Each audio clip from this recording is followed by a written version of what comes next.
Amen po. Praise God po sa ating lahat. Ah, Tonight po, this is our message. Rest and peace with God. Hindi po yan RIP ha. Rest and peace. Yun po yung topic natin. Rest and peace with God. Yeah. Yeah po. Okay. Yan po yan. Okay po. Let us pray po. Lord, salamat po, Lord God, sa oras na ito na pinagkaloob mo sa bawat isa, Lord God. Lord, i-bless mo po, Panginoon, ang aming gawain na ito at kayo po, Panginoon, ang manguna sa amin, Lord God. At gamitin mo po ang iyong lingkod para sa iyong message, O God. At hanggang sa simula, hanggang sa huli ng aming gawain, Lord, i-bless mo po, Lord God. In Jesus' mighty name, Amen. Okay po. Yan po. Rest in peace with God. So, tayo po bilang isang Kristiyano, ang pinakatrabaho po natin sa pagiging born again Christian is to learn yung mga nasa Bible, di ba? Kung ano yung sinasabi ng Lord, yung word of God niya and yung direction niya para sa buhay natin. And then, we live in the world para mamuhay ayon sa kalooban ng Panginoon. And then, we have to get out of the world and walk with the Word of God. Yan. Dito po sa atin, tayo ba ay frustrated? We tried so hard na kung ano yung mga dapat natin gawin is hindi naman natin nagagawa. And then meron din tayo frustrated sa family, sa children, sa mga children natin, frustrated sa finances. Yan. God doesn't call us to be frustrated. He calls us to enter in His rest and peace internally. No matter what kind of storms came around us, if we have peace inside, we can still enjoy our life with God. Amen. So, tonight po, I have here in our main points, first is rest, and then the second is peace. First po, ang rest, I have 3 ways. Nilista ko lang po yung tatlo. Rest with God. I have 3 ways to experience the God's rest for our soul, for your soul. Yan. First po, to experience God's rest, let go of the past. Okay. Ito po. Brethren, I do not count myself to have apprehended, but one thing I do, forgetting those things which are behind, and reaching forward to the things which are ahead.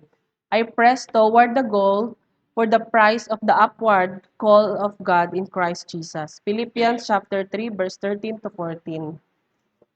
Amen. Yan. You may not be experiencing the God's rest because you are not allowing to resolve your past. Kasi nandoon parang ayun yung parang inaano natin parang mini-maintain natin yung yung frustration na nandun sa atin. Ayaw nating i-let go. So, andun tayo sa pagiging frustrated natin. Hindi makapasok yung pagka-rest natin sa Panginoon. Yan. Bring every sin, bring every disappointment, betrayal, and rejection to Him. There's a forgiveness and healing ready for you to receive and walk in it. Yan. Ready naman ang Lord magbigay ng rest. Ito nga sabi nga, 'di ba? Sabi ni Paul, 'di ba? I press toward the goal for the prize of the upward call of God in Christ Jesus. Kasi alam niya na meron tayong may reward tayo after ng ating mga pagsubok sa buhay. Yan. Once you have laid every burden at the foot of the cross, don't let the enemy of your soul harass you. Kasi if you let your enemy harass you, who will suffer? 'Di ba ikaw din? So, tayo din ang magsasuffer. So if you let your burden or your cross to the Lord, mawawala yung burden na yun, 'di ba? Magkakaroon tayo ng rest, kapahingahan sa Panginoon. Tsaka hindi tayo wala na yung parang bigat sa dibdib natin na lagi nating iniisip, eh. Kasi once the Lord give you rest, wala ka nang iisiping iba kundi ang umasa sa kanya, 'di ba?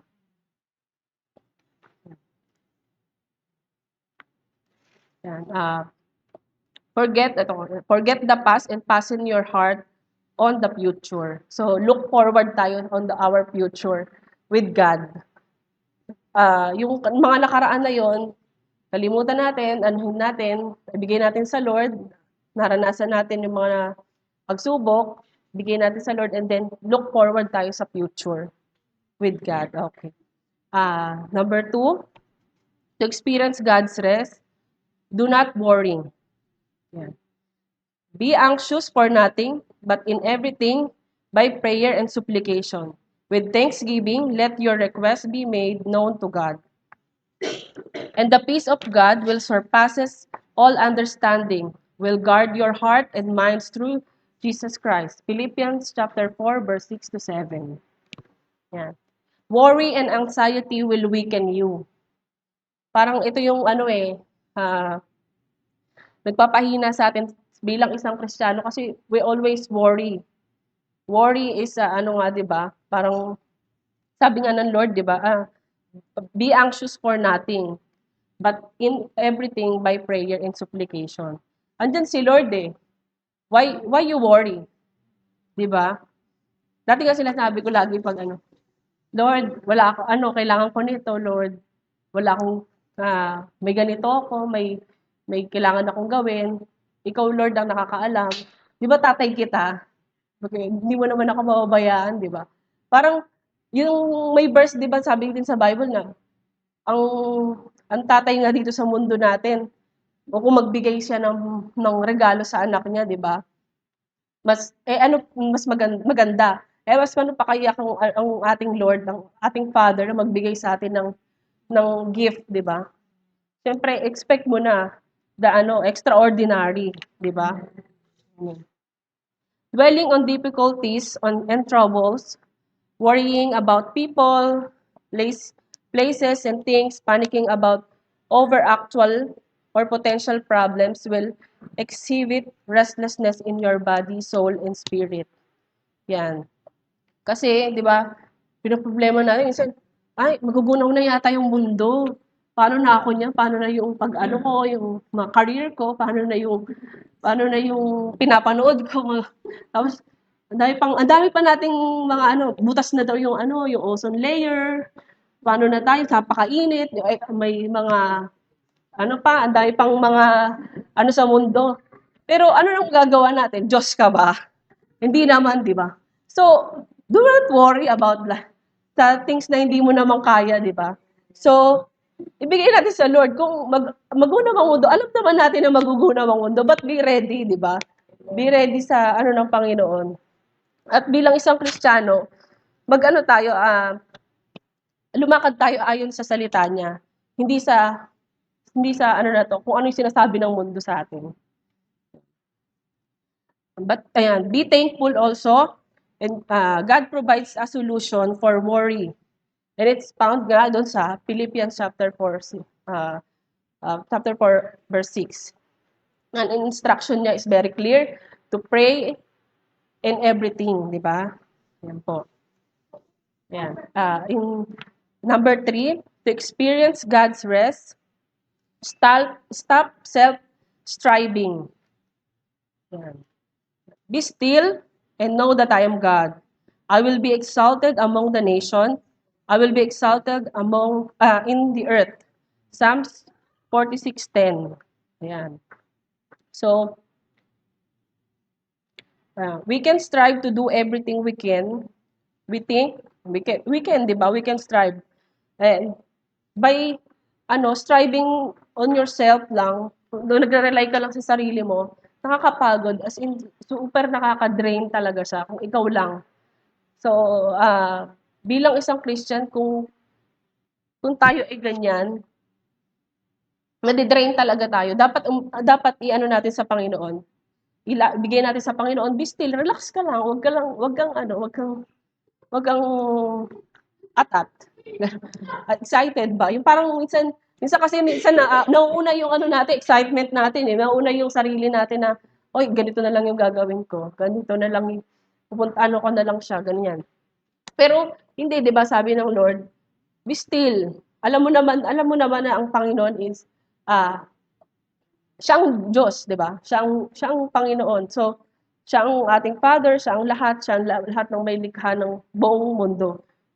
Alam mo yung power niya eh. So, be still. Wag ka lang ano sa sarili na kaya ko 'to, ah, ganito yung gagawin ko pag ganito yung nangyari, 'di ba? Ang hirap nun eh. Kasi ah, dati danas ko rin yan bilang isang ano, dating hindi pa malalim talaga sa Lord. Ay ano ako sa sarili ko na kaya kong kontrolin yung family ko. Kaya kong kontrolin yung asawa ko. Pero hindi, as in talagang na-down akong lahat hanggang sa wala na akong malapitan, wala na akong ibang kahit yung kinakapitan ko yung asawa ko pero wala akong ano na eh, kahit siya eh, ayoko parang ano na, parang wala na akong pag-asa sa kanya, yung parang gano'n. Ganoon pa yun, no, sa Pilipinas. No, ayun. Pero, pero ano, talagang pinapakita sa'yo ni Lord na hindi mo kayang mag-isa. Kailangan mo siya. Yun yung talagang point, ano ko na, talagang Lord, ano, I surrender. Di ba? I surrender. Talagang pinapakita sa atin ng Lord kung ano yung tama na at dapat nating gawin. Kasi kahit magmatigas ka, ganun din eh. May kahihinatnan ka rin na hindi maganda. So, sumunod na lang tayo, di ba? Ayan po. Yan. God invites us to surrender our worry, let go, and relax. He invites us to quiet our hearts and mind and stop desperate trying to solve things on our own. Yan. As we do as we do so, we can experience God's rest. Yan. Rest is a gift from God, but also a decision we can choose. 'Di ba? Regalo yan eh ng Diyos, nandiyan lang eh. Pero kung hindi mo igagrab, wala, hindi mapupunta sa iyo, 'di ba? Kailangan i-ano mo, mag-surrender ka, ibukas palad mo na tanggapin yung gift niya para sa iyo. Yan po. Dito tayo sa main point number 2, peace with God. We can find peace in God if we trust in God. Number 1. Yan. You will keep him in perfect peace whose mind is stayed on you because he trusts in you. Trust in the Lord forever, for in you the Lord is everlasting strength. Isaiah chapter 26 verse 3 to 4. Yeah. What a wonderful promise from God, di ba? He keeps his perfect peace. Worry, anxiety is one of the most pressing issues in our hearts. Yan talaga yung parang pinaka mabigat din sa atin. Lagi kasi why worry? Kasi sabi nga 'di ba hindi naman makakadagdag 'yun sa buhay mo kinabukasan. Hindi naman 'yun makakapagbili ng bigas, yung worry, 'di ba? Hindi naman 'di ba pambayad yung pag-worry natin, 'di ba? So why worry, 'di ba? Give it to God. Yan. Yan. Yan. Yan, hindi nat kahit anong mangyari sa atin, magtiwala tayo sa Panginoon kasi 'di ba sabi niya, because he trusts in you. Dapat mag-trust tayo sa Panginoon kasi para makaano tayo ng peace, perfect peace sa Panginoon, dapat yung trust natin is buo sa Panginoon. Sa Kanya lang, hindi sa iba, hindi sa pamilya natin, hindi sa asawa natin, hindi sa trabaho natin. Dapat sa Kanya lang. Amen. Yan. Yung Isaiah 26 chapter 3 verse 2 4 reminds us na we can find peace in God. If you trust in God, keep keep your mind stayed on God. Lagi ka lang na-focus sa Panginoon, na isipin mo na He will keep His promises, di ba? Totoo naman talaga ang promise ng Panginoon. Tsaka, siya yung everlasting rock natin. He will give us strength. No matter what na kahit gaano kang kapagod, kahit gaano kang ka, kahirap, ka-frustrated ng mga nangyayari sa'yo, andyan pa rin ang Panginoon. He will give you strength. Amen. Number 2, set your mind on things of God. Yan. So, set your mind on things above, not on things on earth. For you died, and for your life is hidden with Christ in God. Colossians chapter 3, verse 2 to 3. Yan. Diba sabi niya, keep your mind on things above. So, wag nating isipin kung ano yung mga dito sa mundo, but iset natin yung ating pag-iisip sa Panginoon. Sa ano ba yung mga ng Panginoon, gawain ng Panginoon, yung pagtulong sa mga nangangailangan, tsaka yung maglingkod sa bawat isa, 'di ba? Magpatawad. Wag nating wag nating i let go sa sarili natin 'yon. Huwag nating kalimutan. Peace with those around us, and God promised a peace that the world cannot give. Yan, 'di ba? Totoo naman eh. Kahit naman marami kang pera, wala ka namang peace eh. 'Di ba? Hindi naman doon makukuha yung peace. Kahit naman kahit naman ikaw na siguro yung si Bill Gates na na wala nang pinoproblema pero patay na siya. Patay na siya. Na siya. Pero 'di ba? As in, mayaman siya kahit patay na siya, marami pa rin siyang kayamanan. Pero sino ang nakinabang? Eh 'di ba yung mga anak lang niya, yung mga hindi siya nakinabang lahat doon, 'di ba? So wag nating i-limit lang yung sarili natin dito lang sa lupa. Meron tayong buhay sa eternity, di ba? Meron tayo. Kaya sabi nga niya, for you died and your life is hidden with Christ in God. Yun yung natin, yun yung para panghahawakan natin. Kahit nandito tayo sa mundong to, kahit mahirap tayo, kahit anong paghihirap ng mga naranasan natin, pagdating sa langit, di ba? Ang ganda. Mas mayaman tayo sa langit kasi alam natin yung buhay natin is saved na tayo sa Panginoon. Amen. God is trustworthy. God will never let you down if you believe in Him. Believe what He says. You will never be ashamed that His promise is for you. Yan. Yan, di ba? Hindi tayo mapapahiya sa Panginoon eh. Kasi totoo naman, ang kanyang promise is talagang tinutupad niya. Tsaka trustworthy ang God. Kahit na sino pang kaibigan mo, sabihan mo, wala eh. Hindi naman talaga siya yung, kahit sabihin mo may pinakakaibigan ka, pero ang Lord pa rin talaga pinaka-best friend natin, di ba? Siya yung Lord natin, siya yung lahat para sa atin. Kung once na pagsabihan mo yung sikreto mo sa iba, malamang mag-spread din yan eh. Pero may sa Lord na lang. 'Di ba? At least yung secret mo sa Lord lang nakakaalam. Wala nang chismis. 'Di ba? To have peace with God, let us trust God.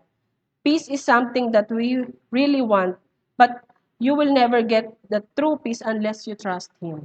Yan. Di ba totoo? Hindi naman natin ang peace unless hindi tayo nagtatrust sa Panginoon. Yan. I want to share my testimony also. Yung last experience po natin in Holy Spirit empowerment nung last week. Yan. Natandaan ko kasi yung dun eh. Mayroon ako natanda 5 steps na encountering God's glory. Tapos yung verse na team verse doon is, and it shall come to pass in the last days, says God, that I will pour out my spirit on all flesh. Your sons and your daughters shall prophesy. Your young men shall see visions. Your old men shall dream dreams. Yan. Ah, yung 5 steps na natandaan ko doon is yung first is soak, yung second, hear and obey, and then yung third, talk to God, and then yung fourth, thank God. Tapos yung panglima, rest with God. Rest with God, di ba? Parang ang sarap naman, rest with God. Kaya parang nanibago din ako no, rest with God. Paano yun? During that time. But, ayun nga, during that praise and worship, yan, di ba tayo ng praise and worship? Ang ganda ng praise and worship natin eh. When the Holy Spirit touched my head, I felt so hot dito sa ulo ko. And then, naalala ko, parang I was like crying and crying na lang. And then, crying ako ng crying hanggang ang init nandito ko. Pero, ano eh, parang naramdaman ko na pinaupo na lang ako kasi nga siguro baka natatakot din sila kasi nga buntis ako. Pero habang nakaupo ako, narinig ako ang voice ni Pastora Gina na she told me na continue to hear from the Lord. Yan. Habang nag-worship, ako parang worship lang ako, no? Worship sa Panginoon, ganun.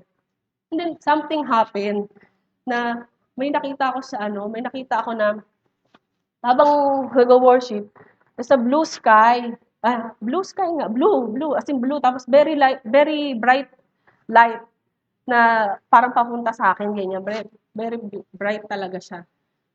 Tapos, para akong unti-unti, parang nag-aano yung katawan, parang parang wala akong nararamdaman na para akong lumulutang. Tapos, lahat ng bigat ko, wala akong nararamdamang bigat. Kasi bigat ko ngayon. Grabe. Talagang ang hirap din ng buntis. Ang daming bigat. Yan. Pero talaga as in nawala yung bigat ko talaga sa habang nakaupo, habang nagpe-praise and worship. Ang gaan talaga. Tapos may nakita ako na mga parang clouds siya. Tapos sabi ko, ano to? Bakit parang nasa nasa sky? Tapos na-remind sa akin sinabi ni Pastor, if you encounter the God's glory, rest with Him, rest with God. So, ayun nga natandaan ko, I feel rest ng na yun, para akong nakahiga lang ako dun sa parang nakahiga talaga ako. Yung pakiramdam ko, nakahiga ako sa sa sky na yon. Tapos praise and worship lang, basta may liwanag lang siya na napakaliwanag, tapos para akong nakahiga na lumulutang, tapos wala akong nararamdamang bigat, wala akong nararamdaman sa isip ko, na sa puso ko, na kung ano yung mga bigatin, mga problema, kasi talagang nakapag-rest ako. Kasi rest talaga. Kaya sabi ko, Lord, ito pala yung rest with God. As in talagang wala kang nararamdamang kahit anong problema, kahit anong bigat ng mga dapat mong gawin, mga ganitong schedule or mga isipin. As in wala. As in talagang sabi nga nila, ang tagal daw ng natin, ng praise and worship. Pero sabi ko, alam mo, parang hindi ako napagod kasi nakapag-rest talaga ako. Kasi kahit man ang tagal, as in, parang ayaw mo nang matapos. Kasi siya parang ang sarap sa pakiramdam na nakapag-rest ka sa Panginoon. Lalo pa kaya kung yung pag nandun na tayo sa langit, di ba? Napakasarap pala yung feeling. Kasi dito pa nga lang nararanasan natin kung gaano kasarap yung mag-rest tayo sa Panginoon. Lalo pa kaya yung ganun na eternity na yung wala nang katapusan, di ba? So dito kasi siyempre may uuwian tayo, kailangan natin bumalik sa mga trabaho, sa bahay natin, gano'n.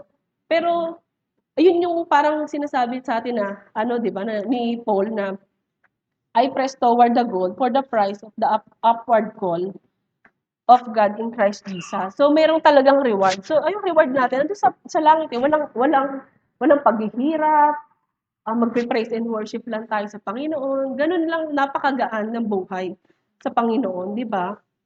Kaya, salamat ako kasi parang doon ko nakuha yung rest in peace na topic.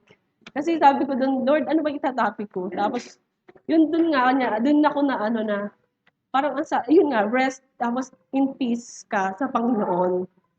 Di ba? Yan po. Ngayon po, salamat po sa conclusion po natin. Yan. The Holy Spirit will renew our minds whenever we ask for help, doing what's necessary to be at peace, focusing on God and trusting Him.